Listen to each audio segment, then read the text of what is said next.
Welcome back to the History of the Papacy podcast. I'm Steve, your host for this podcast about the history of the popes of Rome and Christian Church.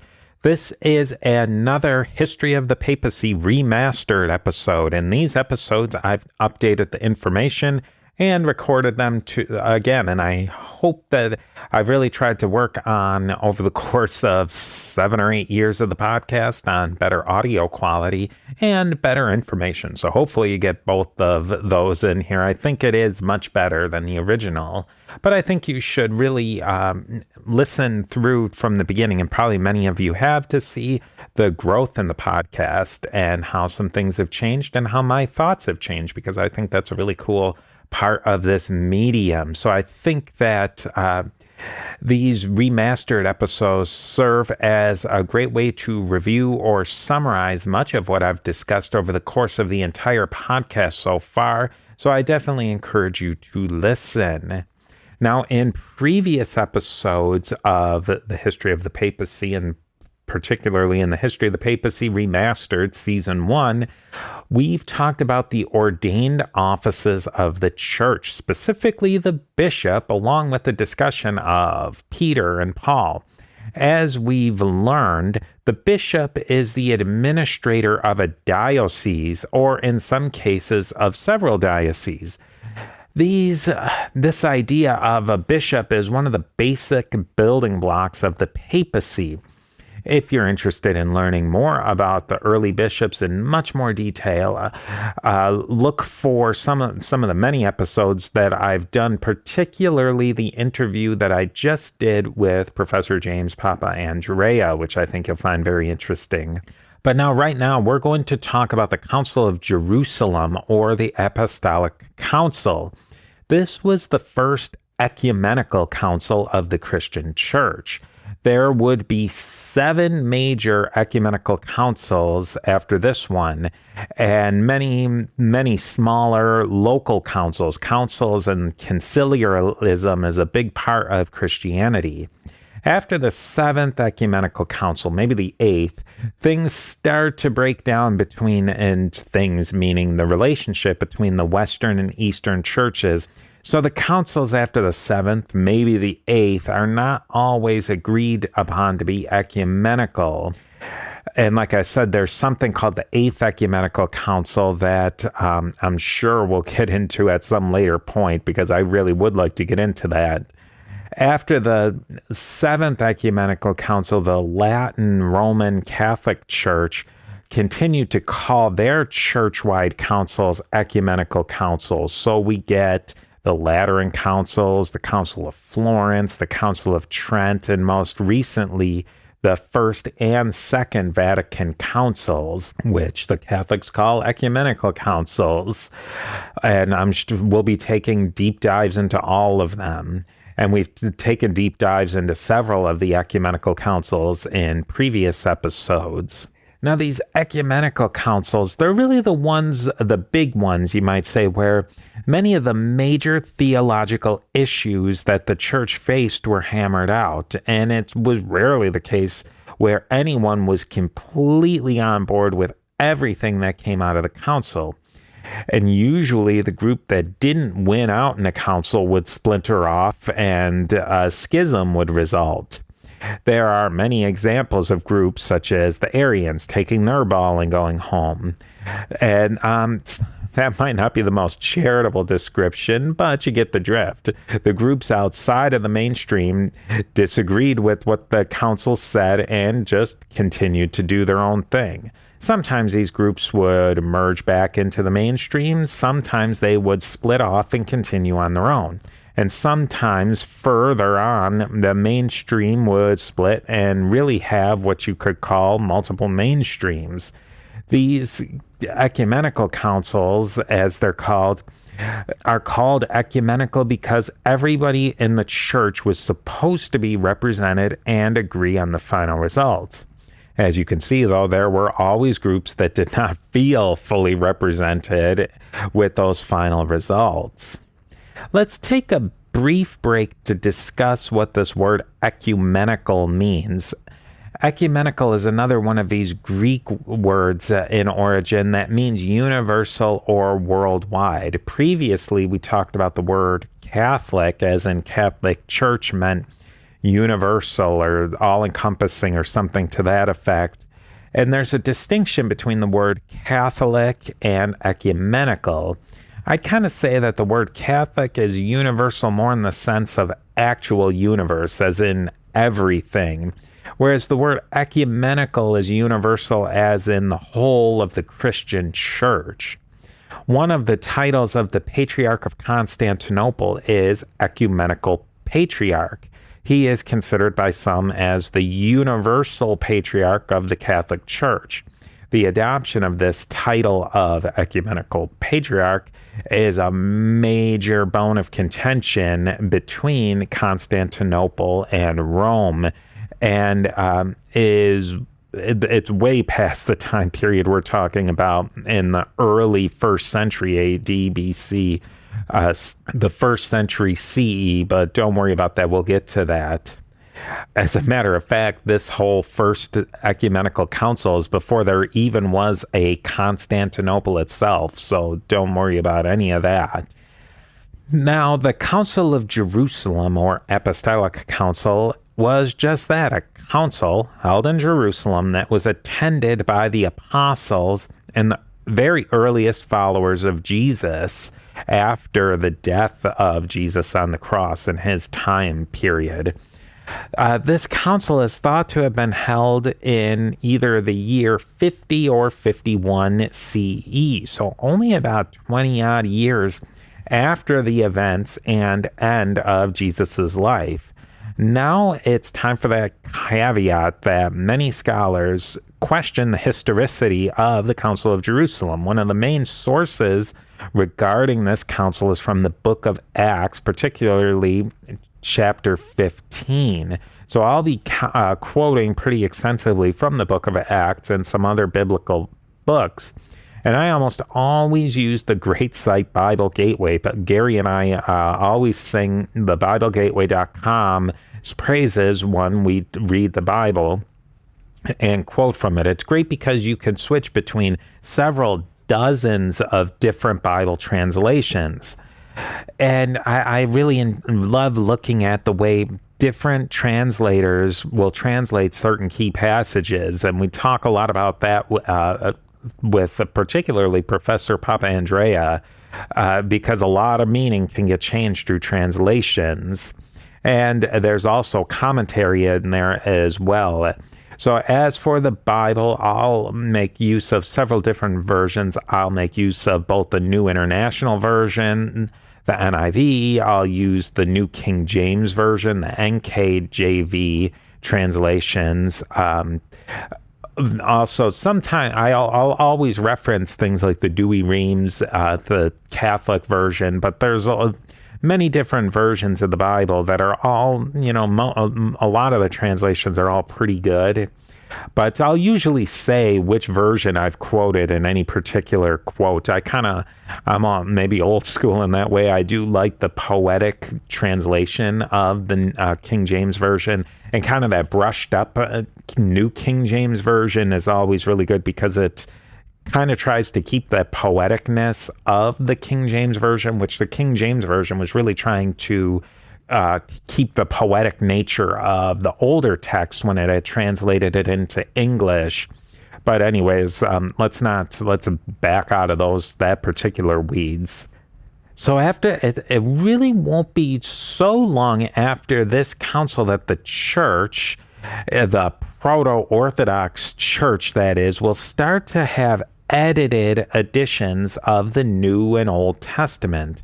The dating of the writings of the New Testament are always hotly debated. Now, not everyone in the 1st century CE agreed on what writings should and should not be included in a canonical text. And that debate of what should be included and not included would rage for centuries. Heck, not even everyone today agrees what should be in the Old and New Testament and what should be left on the editing room floor. A lot of this will really speak much to what authority the official church had and what the role of the Pope had in that authority on what to choose as what's the fundamental documents of Christianity. But first, let's set the stage for the Council of Jerusalem. Why would the leaders of the early Christian movement need to have a sit-down in the first place? What was going on at this time which made people say, hey, wait a minute, we need to solve these problems before things get out of hand? There are a number of events that happened that made the church fathers of the entire time period concerned. A major event that happened was what was called the incident at Antioch. Since I've really researched the church history and the Bible and all of that, I have to say I've been surprised by many things that I've found. I'd have to say that the incident at Antioch is definitely one of the things that shocked me and really surprised me, and it's probably one of my top three. Number three will shock you, as they say. But the source of the incident at Antioch is Paul's letter to the Galatians, chapter 2.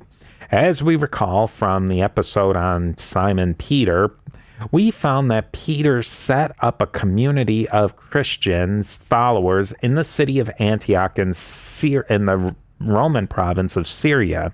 Antioch, of course, still exists today and would play a major role in history, especially during the Crusades. It was a much more important urban center in the first century than it is today. A lot of the focus changed from Antioch to Damascus throughout history. It was kind of a long process, but there were some earthquakes, a whole bunch of other things. But if we transport ourselves back to that first century CE, Antioch was the third largest city in the Roman Empire and a central hub of economics and politics for the entire Middle East, along with being the terminus of the Silk Road from China and Central Asia. So a lot of wealth came through there. Antioch was also the major center for Gentile Christian converts. Peter and Paul were having a lot of success converting Gentiles there, and at that point, they were not compelling the new converts to get circumcised or follow a lot of the Jewish law, the halakha, strictly. That is where the incident at Antioch from the letter of Galatians comes into the story. The situation of how Gentile converts were being treated was changing, and Paul had some major problems with that. Paul wrote this letter to the churches in this area called Galatia in Asia Minor. Galatia was a really interesting place for two reasons. Reason one is that the name might imply that the people who lived there were Celtic. They were a part of a Celtic invasion or migration, depending on your point of view, from Central Europe in about the 200s BC. So, give or take 250-ish odd years before the time period we're talking about now. And a lot of the people in this area retained a Celtic language and many Celtic customs. But that's not particularly important to our story. The thing is that the Christian churches in Galatia were requiring Gentile converts to conform to the Mosaic law. If you want to learn a little bit more about the Galatians, I will have a series on Celtic Christianity, which will be coming out soon, depending on when you listen to this. I also have an episode on the YouTube series, The History of the Papacy in 10 Minutes. So if you go over and search for The History of the Papacy on YouTube or check out the show notes, you can watch that video. And I kind of quickly summarize the Galatians in 10 minutes or less. Actually, that one was a little bit more than 10 minutes. But anyway, Paul did not agree with the position that these Gentile converts had to conform to the Jewish law. He didn't like it one little bit. And he wrote an extensive letter to them, to the Galatians, to that effect. This letter is now a part of the canonical New Testament. Paul used the incident at Antioch as a part of his agreement to show the churches of Galatia why they were wrong.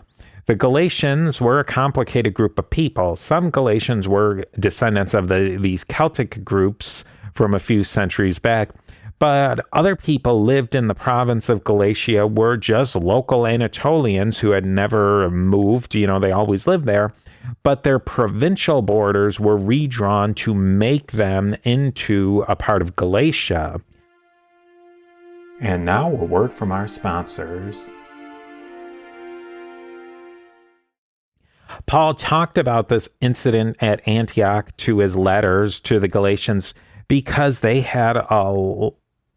were a lot more into following the Mosaic law strictly and abiding to these practices, and also because as soon as Paul would leave a community in Galatia, he actually went to Galatia. He was kind of from that area. He'd go to a church, and right behind him, Jewish Christians, or the so-called Judaizers, they would come in and go and basically reteach what Paul had said, saying that, what, guys, you really do have to follow this law strictly. And so Paul was even chased out of some areas of Galatia, so you can kind of get the drift of what kind of complicated place this was. Now, the letter Paul writes in Galatians chapter 2 doesn't provide a ton of the detail about the actual incident that happened in Antioch. He just wrote about what happened, but he doesn't really set the scene or give the time frame of the events. But reading the text, you can really let your mind wander to what might have really happened. Take this one section from Galatians chapter 2, verse 14 from the NIV, quote, "When I saw that they were not acting in line with the truth of the gospel, I said to Cephas," Peter that is, "in front of them all, you are a Jew, yet you live like a Gentile, and not like a Jew. How is it then that you force Gentiles to follow Jewish customs?" End quote. Paul is calling out Peter as a hypocrite right in front of all of Peter's friends. It's easy to picture Peter sitting in a restaurant or some other hangout in Antioch, and then Paul comes up on him and starts getting into Peter's face about everything. In fact, in the letter, Paul actually says he gets into Peter's face. Here's the exact quote from Galatians chapter 2, verse 11. "When Cephas came to Antioch, I opposed him to his face because he stood condemned." That's some really powerful stuff here. Real human emotion. Paul was really angry with Peter, and Paul is letting Peter know exactly where he stands. Peter tried to walk the fence between the Universalists and the Jewish Christians, but that was getting to be more and more difficult for him.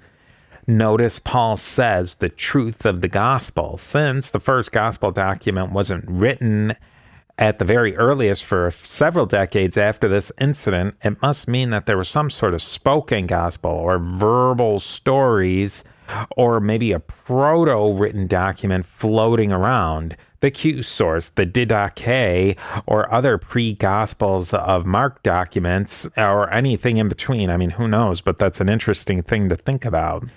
So Peter was a bridge between the Universalists and the Jewish Christians, but that put him in a precarious position with opponents on both sides of him. Even Paul's own really good friend and colleague Barnabas had joined in with the Jewish Christians. The theme that starts to come through is that all of these issues about the degree of new converts had to follow in the law was really starting to bubble over, and tempers must have been high. Remember, these are all the top leaders in the Jesus movement who are arguing this issue, and in many cases actually knew Jesus himself and had really been in on the ground floor of this whole organization. What were the real issues at hand here? What was the problem between the two opposing sides? We've talked a lot about Paul and the universal church position. Paul's side held that a pagan or Gentile could become a full member and follower of the Christian version of Second Temple Judaism without following the entirety of the Mosaic law, especially things like circumcision and kosher laws. Circumcision was a real sticking point for the Greco-Romans. They also did not want to follow the Mosaic law for cultural and traditional reasons. The law was a really foreign concept for them, and in some ways contradicted their own philosophical ideas and cultural traditions. I think that it could be as simple as dairy and meat being an important staple in their diet, but all in all, the law was not an easy thing for people to adopt to. That's not to say the Greco-Romans rejected everything about Judaism or the law. Many of the ideas of Judaism were very appealing to Greeks and Romans even before the time of Jesus. There were Greeks and Romans who identified with Judaism and were interested in their monotheism, but could not or would not go the full way to convert to becoming a Jew. They were known as the God-fearers and were a fairly large group of people. These people were probably fertile grounds for early evangelizers of the Universalist Christianity. They were hungry for what Judaism, Second Temple Judaism, had to offer in their relationship with their God and their worship of God, but there was one reason or another they were not prepared to buy into the whole package. Conversion to Second Temple Judaism was a serious affair, but it wasn't unheard of either. It definitely happened, but there were many complex steps involved. So who were the people on the other side of this issue? In the second chapter verses of the Galatians letter, Paul says that Peter was eating and acting normally around the Gentiles, and it wasn't until some men came who were sent by James did Peter start to enforce Jewish law and custom on the Gentile believers. So we have James on the other side, and James was the very first bishop of Jerusalem and the leader of the broad group of early Christians called the Jewish Christians. Paul called them the Judaizers, or people who wanted to force a more Jewish identity onto the movement. I'm not really going to use that term because I don't think it's particularly accurate, and it's really turned into a pejorative term. So I think we'll stick at this point with Jewish Christians, even though that's not the greatest and most accurate term either, as we'll see. But it's really hard to say exactly what those Jewish Christians believed. The Jewish Christian sects had different doctrines, but they all likely followed a few set of basic beliefs. A big thing to always keep in mind is that when we talk about Jews in this time period, we are not talking about modern day rabbinical Judaism as we would think about it today. Rabbinical Judaism is a movement that came out of Second Temple Judaism, just like Christianity did. What we think of as rabbinical Judaism developed over the course of centuries after the fall of the Jerusalem temple in 70 CE. Jews of the Second Temple period had what Gary Stevens calls a buffet of theological options to choose from. Different sects of Second Temple Jews held diametrically opposed ideas. As we've seen, and we will see, the disagreement between Paul and his camp and the camp of James the Just was over to what extent the new converts needed to follow as far as the law of Moses or the halakha goes, but there's other issues floating around as well. Another belief that was generally shared amongst the Jewish Christians was that Jesus was not the incarnate Word of God, that he was the real born son of Joseph and Mary, and only when Jesus was baptized by John the Baptist or John the Baptizer or John the Forerunner of many names in the Jordan River was Jesus adopted as God's son, and this belief is called adoptionism. With these views, these Jewish Christians did not subscribe to the idea of the Trinity as such, or that God the Father, Jesus the Son, and the Holy Spirit were all three parts of one God. That gets into a really complicated theology of the Second Temple, and even going all the way back to the First Temple of Jewish thought, because you get ideas of when God wrestles with Israel, that's a physical manifestation of God, and we hear about the breath of God and the Spirit of God, and that plays into the Holy Spirit. So none of these ideas were cooked up by Christians where we'll so commonly hear, oh, well, the Christians just, Paul melded Greco-Roman ideas of multiple gods into this idea of the Trinity. That's not accurate, I guess, to say the least. Anyways, some Jewish Christians believe that Mary was a virgin when she bore Jesus, but that after Jesus, she birthed any number of natural-born children with Joseph. So this is the exact idea of Mary's perpetual virginity and purity. The popes will have a great deal to say about the Virgin Mary in the next coming 20 centuries, but none of what they say will have anything to do with the idea that Mary having children with Joseph. What we're essentially talking about here is that the two camps, the Jewish Christians and Paul's group, were opposed on several key dogma or ideas of what this early Jesus movement was all about. There would have been a certain amount of blurring of the lines between the camps, though obviously, look at Peter, he switched back and forth. There was definitely the option for a range of possibilities here in what position you took.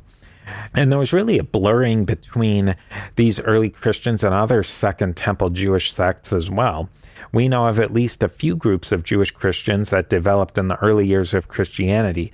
Particularly, the Ebionites were probably the largest group and most influential of these pro-Moses, Law of Moses Christians. And they're often mentioned in the sources such as Eusebius, but we don't really know a ton about them in particular. So who was James exactly, and why was he sending people to check up on what was going on in Antioch? James, or Saint James, or James the Just, or James, brother of Jesus, is a pretty influential character, and there was a lot of Jameses floating around at that time, and we won't get into all of the Jameses right now. There was a James, son of Zebedee. There was a James of this, and the James who would later develop into the Santiago Matamoros of Spain. So we get into a lot of James. We're not going to really talk about those James here.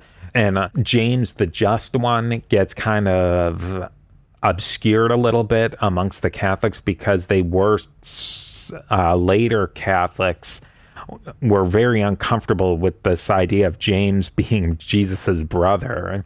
So we'll get into a lot of James later, but just to flesh out some of the ideas of who this James possibly was, one possibility is that he was a child from a previous marriage of Joseph, so he'd be kind of like Jesus's kind of half-brother. I don't know.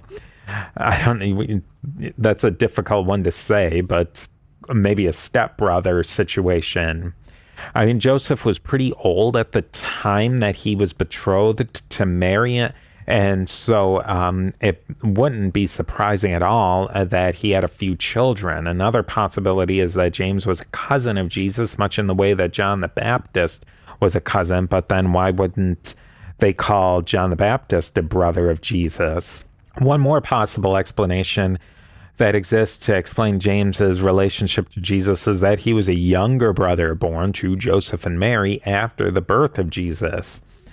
And that's the idea that the Jewish Christians subscribe to. Now, at this point, when all these events were happening, everyone obviously must have known how Jesus and James were related to each other. Were they stepbrothers, natural brothers, half-brothers, or cousins? But unfortunately, they didn't feel that that was important enough to really nail down or to describe fully to us.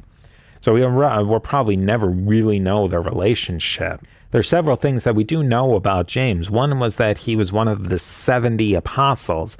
We also know that he was a Jewish Christian and that he was well respected by all the different sects of Second Temple Judaism and by the Gentile followers of the Jesus movement. A major source for the life of James is from Eusebius's church history, in which Eusebius heavily quotes from another author, Hegesippus. I've never really been able to pronounce that one correctly, so forgive me. And it said that James didn't drink wine, didn't eat meat products, and anointed himself with oil, and he didn't cut his hair, meaning that he followed the law to the letter and may have followed a sort of early Jewish proto-monastic vow called the Nazarite vow. Samson of the Old Testament, Judges, followed a similar vow, and that's why when he cut his hair, he didn't cut it, but when his hair got cut, he lost all of his powers. And now a word from our sponsors. There is a whole list of things that James the Just did that made him so just or righteous, and that is one of the big reasons he got the name the Just One. The other thing we know, and that is important here, is that James was elected to be the very first bishop of a local church. He was elected by the apostles to be the first bishop of Jerusalem, making him the first bishop, period. Remember, at this point, there is no bishop of Rome, therefore there is no pope.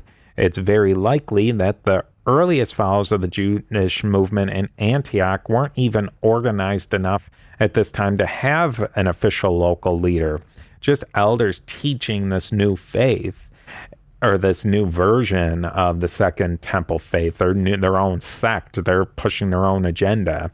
It is in James's role as the first bishop that he began the investigation into the situation of Christians in Antioch. Let's just take a quick second here to tell the rest of the story and summarize the end of James's life, because it's a really interesting story too, and it'll help us illuminate a little bit about him. As we learned in the Paul and Peter episodes, the Romans didn't seem terribly interested in persecuting the Christian sect at this earliest point. This certainly wasn't because they were in favor of the Christians or that they felt the Christians were in the right and the Jews were in the wrong.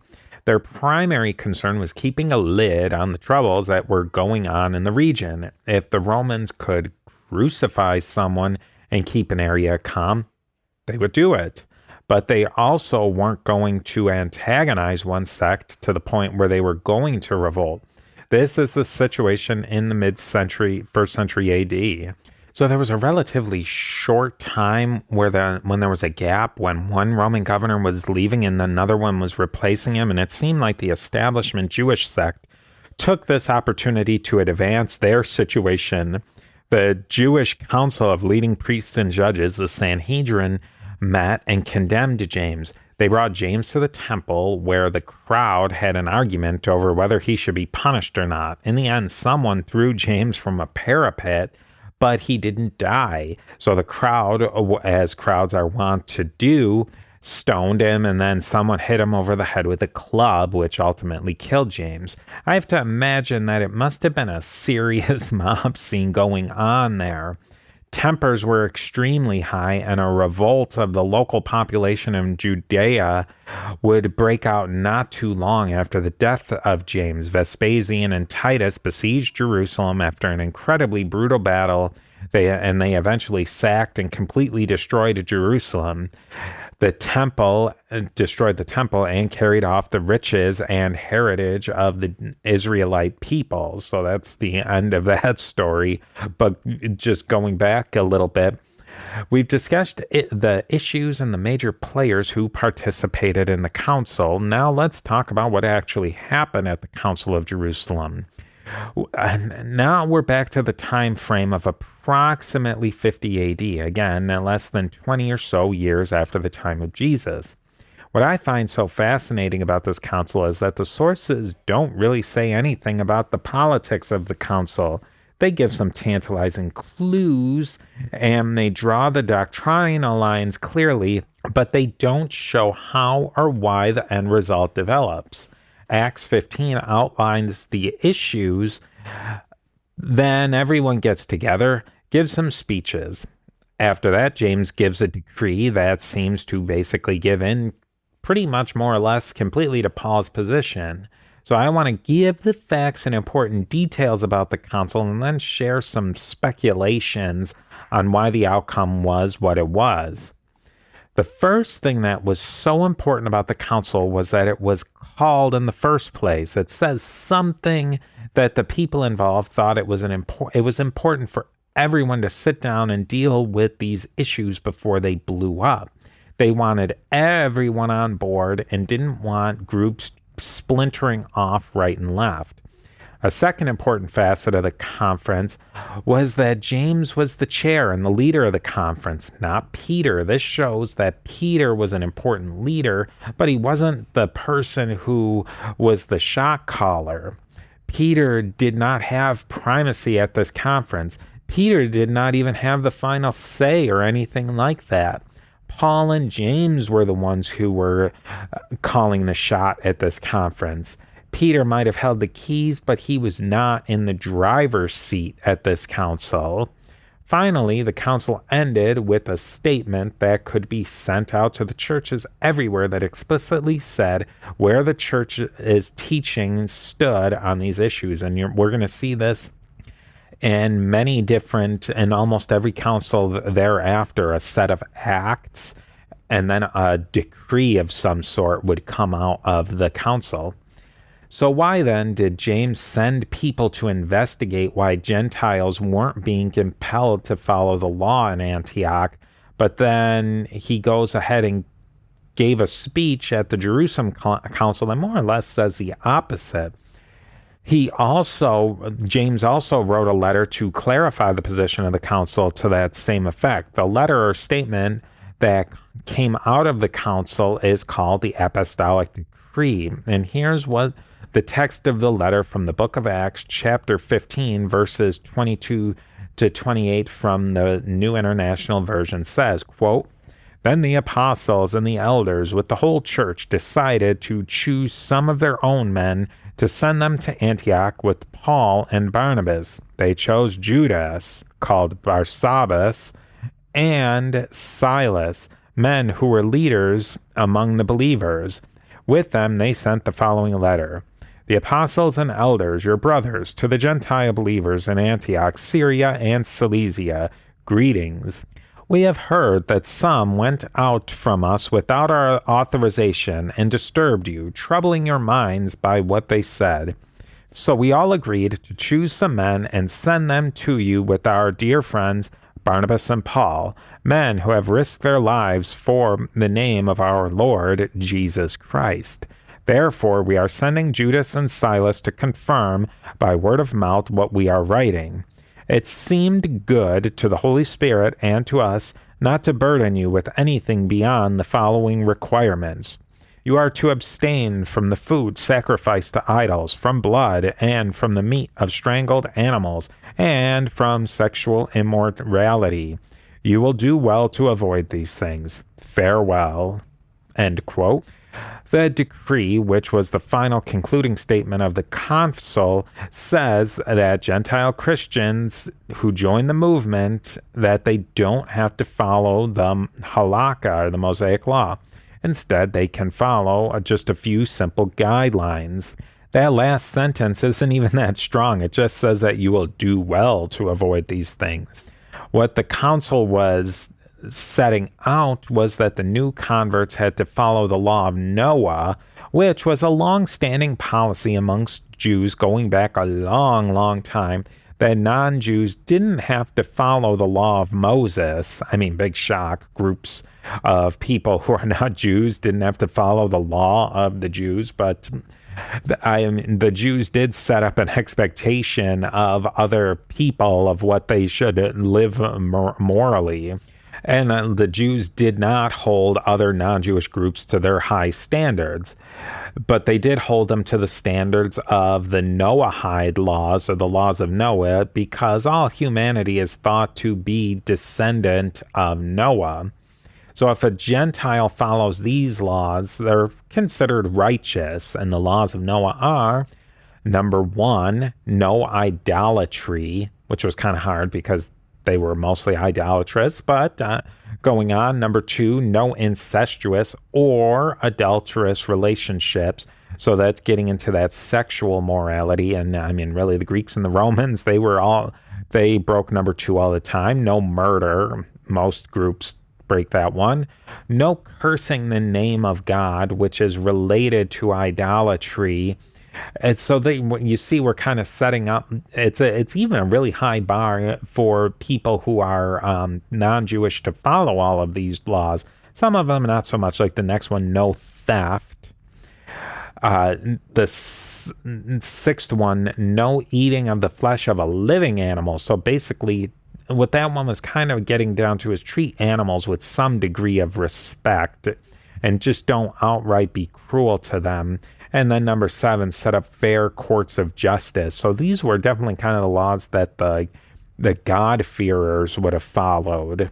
But as you can see, the laws of Noah pretty much mirror the guidelines set forth in the Apostolic Decree. And they're kind of reminiscent of the 10 Commandments too, but not entirely. The Apostolic Decree didn't say anything about no theft, murder, or set up courts, but these may have just been taken for granted. Clearly, there were some items in the Noahide laws and the Apostolic Decrees that nobody really had a problem with. I mean, really, as setting the low bar, and others people might have had an issue with. I mean, for pagans converting to this early Christianity, there weren't any real poison pills, especially since these people were searching out a religion that had a stronger moral code than what was really being offered by their various forms of paganism. Now, as I mentioned earlier, the politics of the conference are hard to work out. Got to read in between the lines there. The politics of other ecumenical councils, not so much. I mean, at the first ecumenical council of 325, it's much easier to parse that out because they discuss them. They put them in the acts of the council. People commented on the council. But so in this first apostolic council, we have to draw some conclusions. So let's do a little drawing. There's a few different possibilities, at least to me, as to why the council worked out the way it did. My own personal beliefs is that between the Hellenistic Jews and the pagan converts, there was just way too many converts to the early Christianity who had no real interest in following the Mosaic law to the letter. They had, particularly the Hellenized Jews, they had been kind of picking and choosing what customs to follow for a long time. And it's possible that the early church leadership of both camps did not want a schism, so they could both of these groups, the Jewish Christians and the Pauline Christians, could come out of here scoring a victory. James was the leader of the council and delivered the final decision, so people would recognize his leadership and his authority. The decision also locked in a certain level of morality and observance for the new converts that wasn't totally out of line with traditional Jewish observance. Pagans were converting to this form of Second Temple Judaism called Christianity because they liked the main ideas of early Christianity, but they considered and continued to respect their own cultural observances and traditions, just maybe not trying to take out the religious aspect of those, but they still had their own culture. There was at least one issue that there was no room to compromise, though, between the Jewish Christians and the Paulines, and one of these issues would include being a member of multiple pagan sects. This was important because worshiping many gods as a way to cover all the bases was very common in the Greco-Roman world, and there were almost no cults which had these rules on what other religions you could follow. If you wanted to be a Zoroastrian and do a little bit of Zeus worship, that was fine. That was the one line that I think all of the early Christians were going to draw, that we're not bending this one. So maybe in the end, James and the camp that supported a strict observance to the Jewish law as they saw it weren't ecstatic about the final outcome. And I think it's probably also worth saying that there was lots of different sects of Second Temple Judaism that strictly followed the law, but they strictly followed it in their own way. It wasn't exactly the same way, but it was still a strict observance. They just had their own interpretation on what strict observance was. But in the end, between these Pauline and Jewish Christians, maybe the two groups felt it was better if they could each do their own thing, but still be under the big umbrella. The fact that Peter was with Paul on the side of not requiring the following of the law strictly certainly must have helped tip the scale toward that position. Notice the decree doesn't compel one group to adopt to the rules of the other. The Jewish Christians could continue the way they were doing things, and Paul's group could do what they were doing. A compromise like that can certainly work at times, but it can also lead to conflict down the road. To wrap things up, we've covered a lot of ground in this episode, but it has set us up on the road toward what Christianity became in this earliest time. It will be a religion that is actively converting people and engaging in the highly competitive religious market of the time, of the 1st and 2nd centuries AD. Peter went to Rome and set up a church there. The leaders of the Roman church would have power because they were successors to Peter. They will also have the precedent of the Apostolic Council, where bishops and elders gather to decide important issues. So I would very much like to thank you for listening to this remastered episode on the Apostolic Council. I learned a lot about the early church through researching this topic. We're going through this tour through the history of the popes of Roman Christian Church together, so your questions and comments are incredibly important to me. If you want to stop and look at something more or have somewhere else you'd like to go, let me know and we'll do it. As always, your feedback is always welcomed and very much appreciated. If you'd like to join the conversation, you can visit and like the Facebook page by searching for A to Z History. You can do the same thing on Twitter. You can send me an email to my email address, steve@a2zhistorypage.com. If you like what you hear, leave a message or a review on Apple Podcasts or the podcatcher of your choice. And we also have a Patreon by simply searching for the History of the Papacy podcast on Patreon or looking in the show notes for as very little as 10 cents a day. That's not even, you can't even buy anything for 10 cents a day. You can greatly help keep this whole operation going by joining us on Patreon.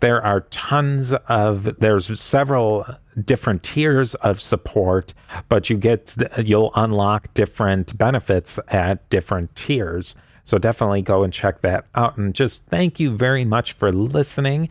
And I look forward to seeing you on our next stop on our trip through the history of the popes of Rome and Christian Church.